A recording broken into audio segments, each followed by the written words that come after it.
Hello Year 12s and welcome to this video on workplace relations. This is the second of our videos on workplace relations, and in this video we will be looking at awards, enterprise agreements, individual employment contracts and the role of the Fair Work Commission. There are 4 things that you need to do while you're watching this video. First, take the very best Cornell notes that you can.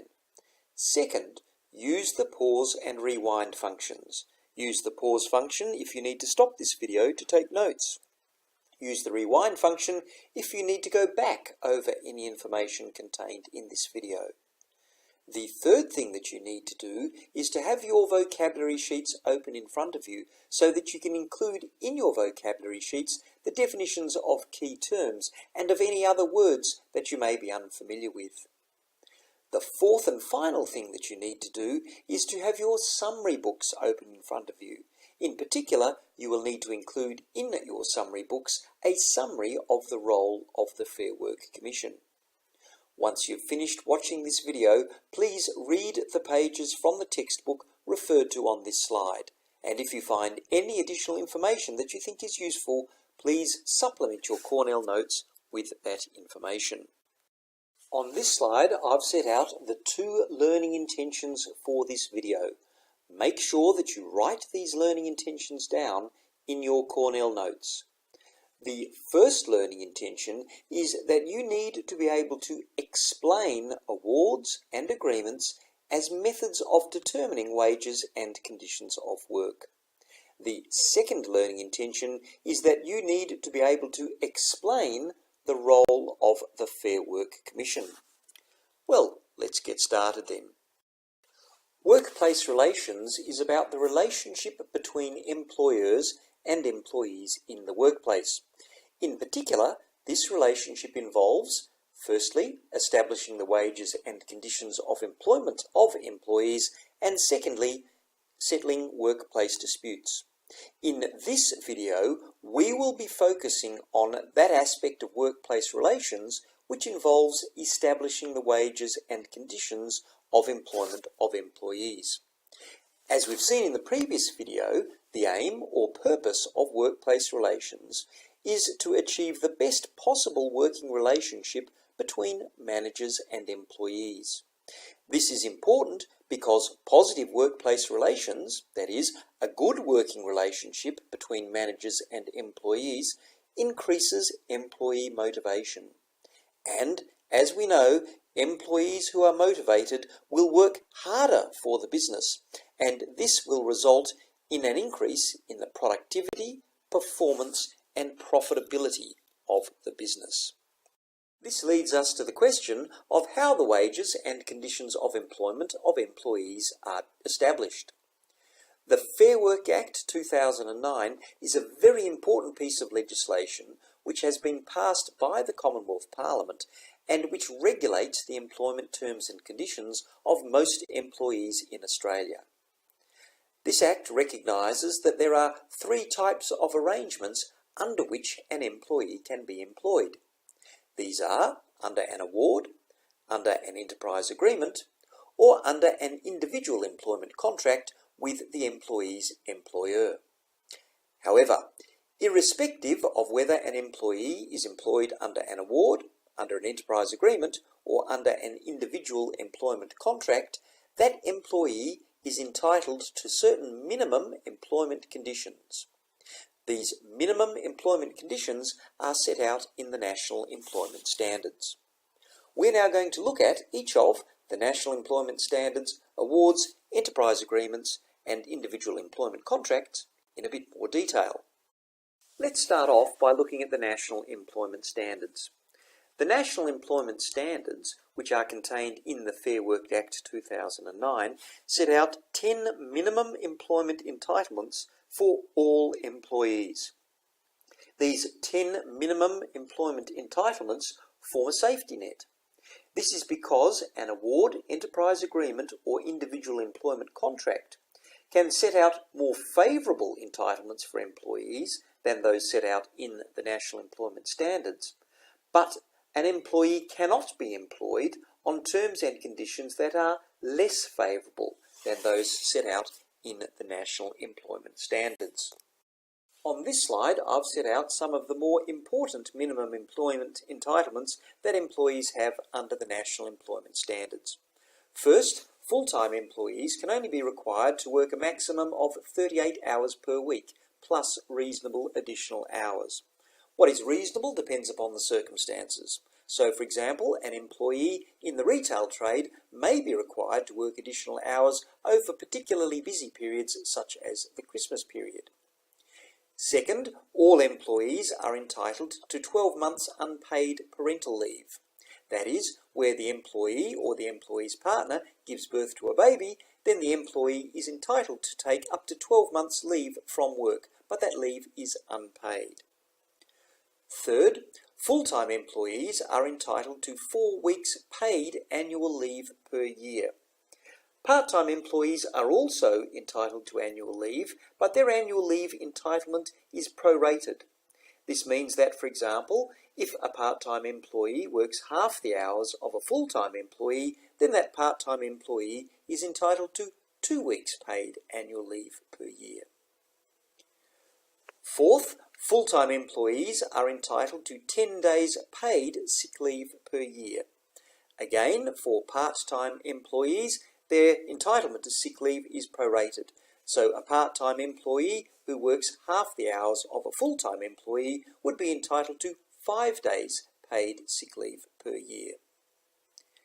Fifth, all employees are entitled to community service leave. Typically this is unpaid, for example, as where an employee takes leave from work to engage in a voluntary emergency activity such as firefighting. However, where leave is taken so that the employee can serve on a jury, then that leave is paid. That is, the employee is paid as if they were still at work. Sixth is long service leave. Long service leave is an entitlement that an employee has to take an extended period off work after having been with their employer for a long time. More specifically, employees who have been employed with an employer for 15 years will generally be entitled to take 3 months paid leave off. Seventh, all employees are entitled to be paid for public holidays, even though they will not necessarily be working on those public holidays. And finally, if an employee's job is made redundant, that is, if the employee is retrenched, then the employee is entitled to up to 5 weeks' notice of the termination of their employment and up to 16 weeks' severance pay or redundancy pay. The actual amount of notice and the actual amount of severance pay depends upon how long the employee has been employed with that employer for. So these are 8 very important minimum employment entitlements that employees have. Now you'll note that the National Employment Standards do not set minimum wages for employees. Instead, these minimum wages are determined by awards or enterprise agreements, as we'll see now. An award is a set of legally binding minimum requirements for wages and employment conditions that apply to a specific industry. Look down the left-hand side of your vocabulary sheets, find the term award and write this definition in there. Once you've done that, please highlight the words in red, bold, italicised type. And if you're ever required to define or describe an award, remember to include these highlighted words in your definition or description. So, for example, the Broadcasting, Recorded Entertainment and Cinemas Award covers employees who are involved in broadcasting, distributing or showing films and television programs. The Fast Food Industry Award covers employees in the fast food industry. And the Hair and Beauty Industry Award covers employees in the hairdressing and beauty industry. In fact, there are 122 awards that apply in Australia. The award for a particular industry will set out the minimum wages that are payable to employees in that industry. These minimum wages are a safety net because while an employer can pay their employees in the industry more than the minimum wages, they cannot pay those employees less than these minimum wages.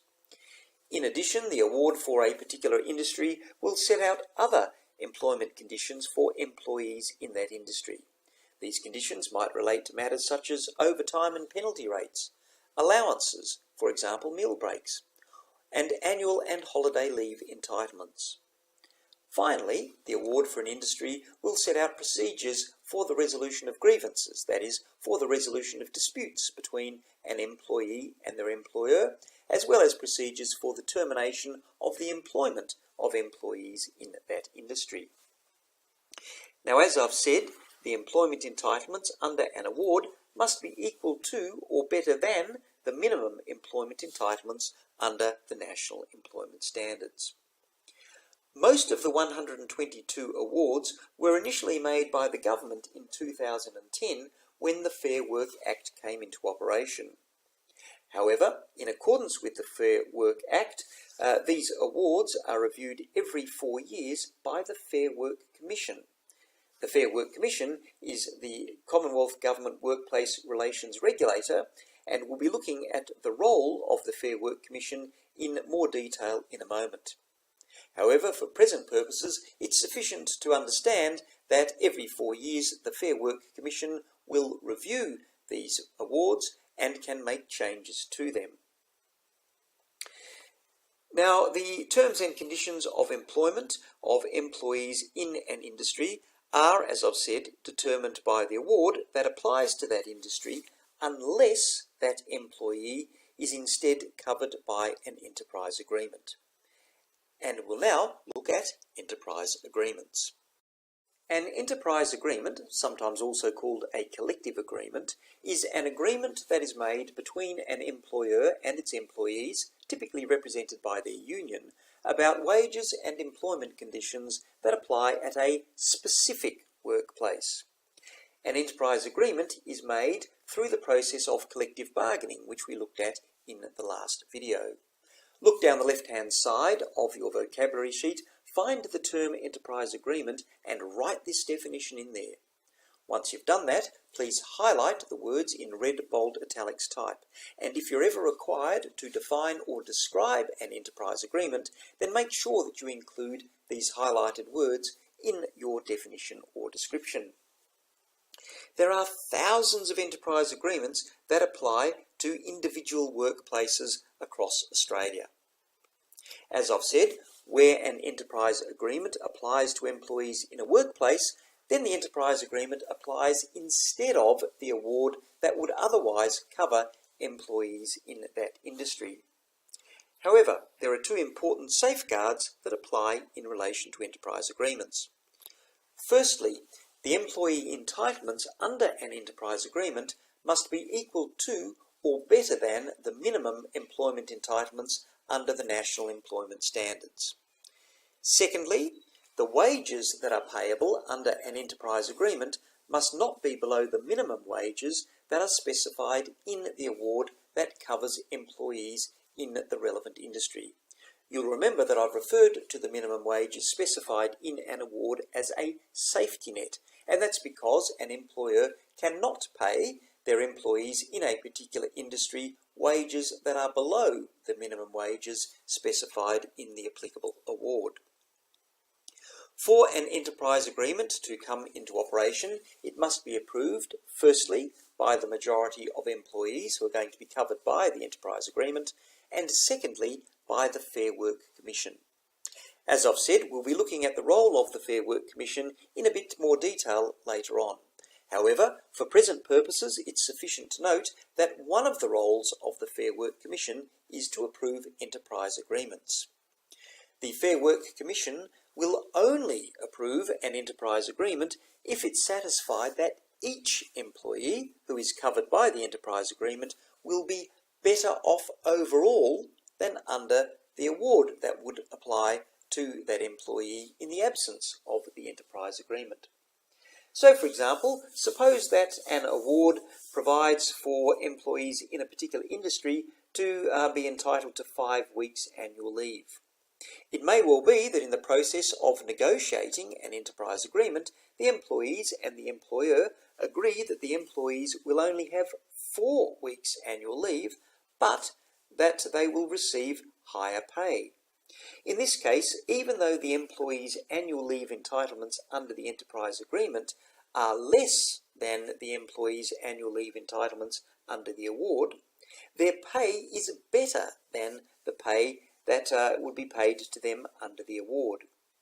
If overall this means that the employees are better off, that is, if overall the employees come out on top because their increase in pay is greater than the value of the week worth of annual leave that they've foregone, then the Fair Work Commission will approve the enterprise agreement because the employees under the enterprise agreement are better off overall than under the relevant award.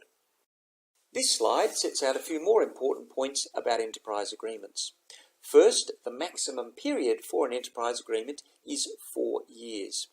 When the enterprise agreement comes to an end, that is, terminates, then unless the employer and employees agree a new enterprise agreement, the terms and conditions of employment for the employees will be as set out in the award that applies to the industry in which the employees work. Second, an enterprise agreement must include a dispute settlement procedure, that is, a procedure for settling disputes between the employer and their employees. The third point relates to industrial action. Employees are permitted to take industrial action, for example, to strike, after an enterprise agreement has terminated and before a new enterprise agreement is entered into. Put another way, employees are permitted to take industrial action as part of negotiating a new enterprise agreement. Such industrial action is called protected action. On the other hand, employees are generally prohibited from taking industrial action, such as striking, during the term of an enterprise agreement.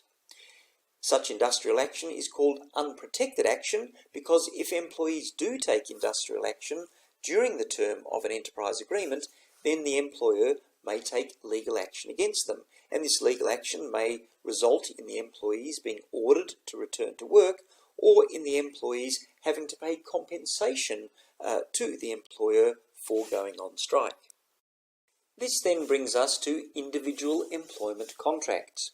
An individual employment contract is a contract between an employer and an individual employee about wages and employment conditions for that employee. Look down the left-hand side of your vocabulary sheets, find the term individual employment contract and write this definition in there. Once you've done that, please highlight the words in red bold italics. And if you're ever required to define or describe an individual employment contract, include the highlighted words in your definition or description. Where an employee enters into an individual employment contract with their employer, then the award and any enterprise agreement does not apply to that employee.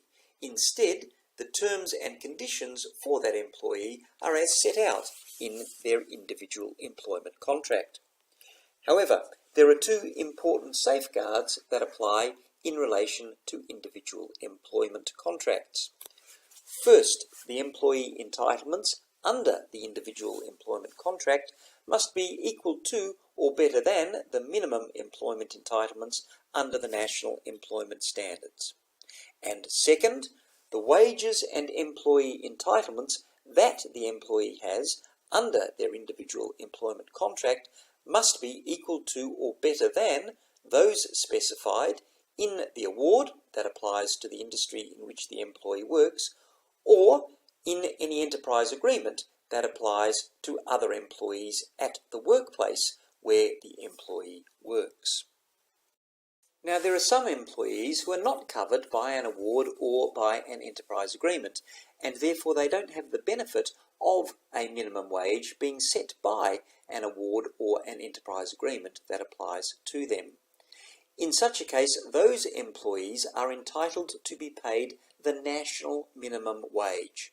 The national minimum wage is a minimum wage that is set every year by the Fair Work Commission. For the 2018-19 financial year, the national minimum wage has been set at $18.93 per hour for full-time and part-time adult employees, and at $23.66 per hour for casual adult employees. You'll recall that in our last video we looked at the roles of trade unions, the Human Resources Department and employer associations in workplace relations. Our second learning intention requires that you should be able to explain the role of the Fair Work Commission. In the next few slides, we will look at the role of the Fair Work Commission, as well as the role of the government, the Fair Work Ombudsman, and the Fair Work Division of the Federal Court and Federal Circuit Court in workplace relations. This slide sets out the 5 roles of the Fair Work Commission. You need to understand and make sure that you can explain each of these roles in some detail, because the study design requires that you should be able to explain the role of the Fair Work Commission. Accordingly, you need to include a summary of each of these roles in your summary books. The first 3 roles of the Fair Work Commission listed on this slide are part of the role of the Fair Work Commission in setting wages and employment conditions. The last 2 roles of the Fair Work Commission set out on this slide are part of the role of the Fair Work Commission in resolving disputes. It's very important that you know which of these 5 roles relate to the Fair Work Commission setting wages and employment conditions, and which of the 5 roles relate to the Fair Work Commission resolving disputes. This is because an exam or SAC question might ask you to explain the role of the Fair Work Commission in either setting wages and employment conditions or in resolving disputes. And in that circumstance, you need to make sure that the roles that you describe relate to either setting wages and employment conditions or resolving disputes as appropriate. Well, let's work through these roles in a little bit more detail. We've already touched on the first 3 roles in this video. The first role of the Fair Work Commission is to create and maintain a safety net of minimum wages and working conditions consisting of awards. The Fair Work Commission reviews each award every 4 years. At this review, employers, employer associations, employees and trade unions make submissions for changes to the award. The Fair Work Commission decides the changes that are to be made. The effect of these awards is to create a safety net of minimum wages and working conditions that apply to employees in different industries. By regularly reviewing the awards, the Fair Work Commission maintains this safety net. The second role of the Fair Work Commission is to ensure that the enterprise bargaining process is fair. As we've seen, enterprise agreements are negotiated between an employer and their employees, who are generally represented by their trade union. This is the process known as collective bargaining. The Fair Work Commission ensures that this process is fair because the Fair Work Commission must only approve an enterprise agreement if the Commission is satisfied that each employee who is to be covered by the enterprise agreement will be better off overall than under the relevant award. This is called the Better Off Overall test, or BOOT, B-O-O-T test. The third and final role of the Fair Work Commission in setting wages and employment conditions is the role that the Fair Work Commission plays in determining the national minimum wage. Every year, the Fair Work Commission determines the national minimum wage. As I've previously said, this is currently $18.93 per hour for full-time and part-time adult employees. Employees who are not covered by an award or enterprise agreement are entitled to be paid the national minimum wage. Now we come to the 2 roles of the Fair Work Commission which relate to its role in resolving disputes. We'll be looking at each of these roles in more detail in a subsequent video. The first of these roles is that the Fair Work Commission assists in resolving workplace disputes. In this regard, the Commission can make legally binding decisions relating to workplace relations. So, If an employer and its employees are negotiating an enterprise agreement but cannot reach agreement on the enterprise agreement, then the Fair Work Commission may require that the dispute is mediated by an independent party. That independent party might be appointed by the Fair Work Commission or might be agreed to by the parties. In a mediation, the employer and the trade union are each given a reasonable opportunity to put their case and to reach an agreement. If the employer and the trade union still cannot agree, then the Fair Work Commission conciliates the dispute. In a conciliation, the Fair Work Commission tries to help the parties reach an agreement, for example, by proposing solutions to the disagreement. If the employer and the trade union still cannot agree, then the Fair Work Commission may arbitrate the dispute. In an arbitration, the Fair Work Commission makes a legally binding decision to resolve the dispute about the enterprise agreement. We'll be looking at mediation, conciliation, and arbitration in more detail in the next video. The fifth and final role of the Fair Work Commission, which is relevant to its role in resolving disputes, is that the Fair Work Commission determines unfair dismissal claims. An employee can apply to the Fair Work Commission where they think that their dismissal is unfair, that is, that it is harsh, unjust, or unreasonable. If the Fair Work Commission decides that the dismissal is indeed unfair, then it can order the employer to either reinstate the employee or to pay compensation to the employee. We'll finish up this video by looking very briefly at the roles of the government, the Fair Work Ombudsman, and the Fair Work Division of the Federal Court and the Federal Circuit Court in workplace relations. You don't have to know about the roles of these bodies in any great detail, but you should be aware of the existence of these bodies and in general terms what they're responsible for. Turning first of all to the government. Workplace relations can have a serious impact on the Australian economy and the general public. Accordingly, one very important role of government is to introduce laws that regulate workplace relations. For example, we have laws about the terms and conditions on which employees can be employed. We have laws about industrial action, that is, when employees can take strike action and when they can't. We have laws about occupational health and safety. And finally, we have laws about equal opportunities and anti-discrimination in the workplace. As I've mentioned before, the key law which regulates the terms and conditions of employment in Australia is the Fair Work Act 2009. This is an act or law that was passed by the Commonwealth Parliament. The Fair Work Ombudsman is an independent statutory agency which acts as the workplace relations policeman. The Fair Work Ombudsman has four important roles. First, it investigates complaints and suspected breaches of the Fair Work Act, related legislation, awards and enterprise agreements. Second, the Fair Work Ombudsman seeks to resolve complaints by employees against their employer.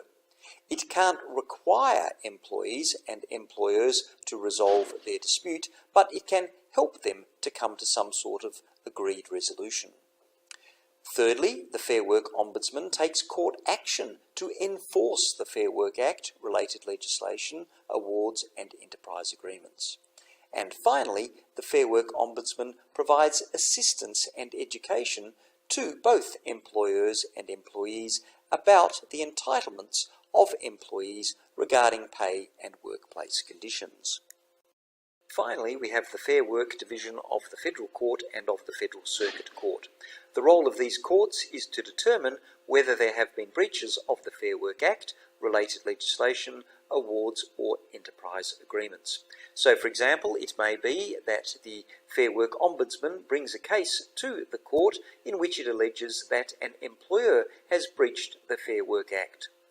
The role of the court is then to determine whether in fact the employer has breached the Fair Work Act. Where the court decides that there has been a breach of the Fair Work Act, related legislation or an award or an enterprise agreement, then it may make an order to remedy that breach. This order, which will typically be made against an employer, may take the form of an order that the employer pays a fine, or that the employer reimburses any of its employees who it has underpaid, or that the employer reinstate an employee who it has dismissed. Well, that brings us to the end of this video. As a result of watching this video and taking notes on it, you should now be able to do two things. First, you should be able to explain awards and agreements as methods of determining wages and conditions of work. And second, you should be able to explain the role of the Fair Work Commission.